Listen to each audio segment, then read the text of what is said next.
Hi, everybody. Welcome back. I'm Darian the Eclectic, and today we're continuing our series on plotting methods, and we're doing the second half of the Save the Cat beat sheet. So let's dig into it. In the first part of the beat sheet, we left off on the fun and games, number 8. Now, number 9 is the midpoint. And the midpoint is when things change. This is when there is a turning point, and we see that whatever was happening in the beginning is now over, and we are starting on a new conflict, a new path. In particular for Twilight, this is when Bella meets Edward's family and is accepted into the family. So the reason this is the midpoint is because by his family accepting her, they are accepting responsibility of her in protecting her. And a lot of this conflict is aimed specifically at taking her out or taking Edward out in this fight. And because the enemies that show up want to get at the Cullen family, they do go for Bella as the weakness. And so by the family accepting Bella, they are now accepting the responsibility of protecting her at all costs.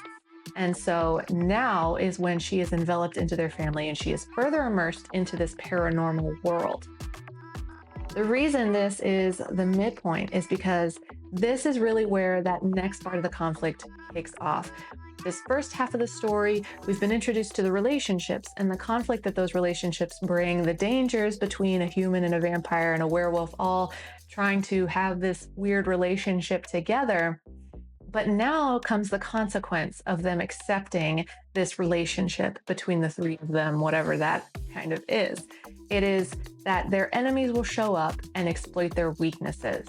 And so the midpoint is when all of their fears from the first half come to fruition in the second half, and they now have to take action and defend themselves against those fears. Number 10 is the bad guys close in. And in the Twilight story, this is when we see Bella being targeted by James, their enemy vampire. And we see that this danger that they have been afraid of in all of Act 1 is coming to fruition in Act 2. Bad guys closing in, they want to get at the Cullens. They see Bella as the weakness for them, and they are targeting her in various ways. And so bad guys closing in is when we see them show up and start to kind of catch on to how they can win and take steps toward defeating the protagonist. Number 11 is the all is lost moment. And this is when we see the character really in despair and feeling like they have to do something out of desperation in order to protect, the people that they love, in order to get away from the danger, in order to win the fight. For the Twilight story, what we see is that Bella feels that her presence here, now that she's being targeted by James, is putting everyone she loves in danger. And she feels out of desperation, the best course of action is to leave. And so she leaves with Alice and Jasper and feels that this is the only way she can protect her loved ones. And so without telling Edward, without making the correct preparations, and we as the reader can see that this is not going to work out the way she wants it to, she goes and she flees and puts herself in even more danger. Number 13 in the Save the Cat method is the break into 3. And this is where we move from Act 2 to Act 3. In Act 2, we saw it ending with Bella being captured and believing she's going to die. At this point, however, things are turning around.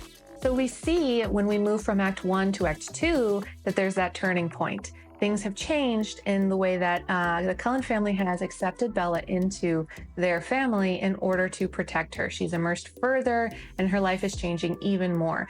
In Break into 3, we see it move from Act 2 to Act 3, and again, it's another turning point. And this is when we thought she was going to die and not going to make it, but the Cullens actually save her. So this is where we see Bella, even though she thought she was going to die, being saved. And this is where we now know that after she's been saved, they're going to make preparations to ensure her safety. This is where the finale gets set up so that we can see how the good guys are going to win and save the day.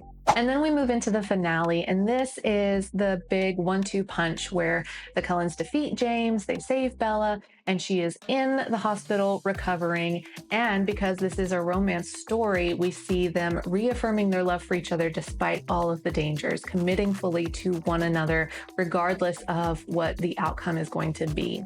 So the finale is the guys win the day, and we see the aftermath of it. And number 15, the last beat in the Save the Cat method, is the final image. And this is where we kind of tie up loose ends and we return to normalcy here. In the Twilight books, movies, we see that this is where Edward and Bella attend prom. And so this is seemingly a return to normalcy. This is their new life. However, everything has changed. And so even though this appears to be normal, we know that things have changed. They've committed to each other. They know each other's secrets. And in particular for the Twilight book, because it's a series, it also sets up for the next storyline, for what's going to come in the next book.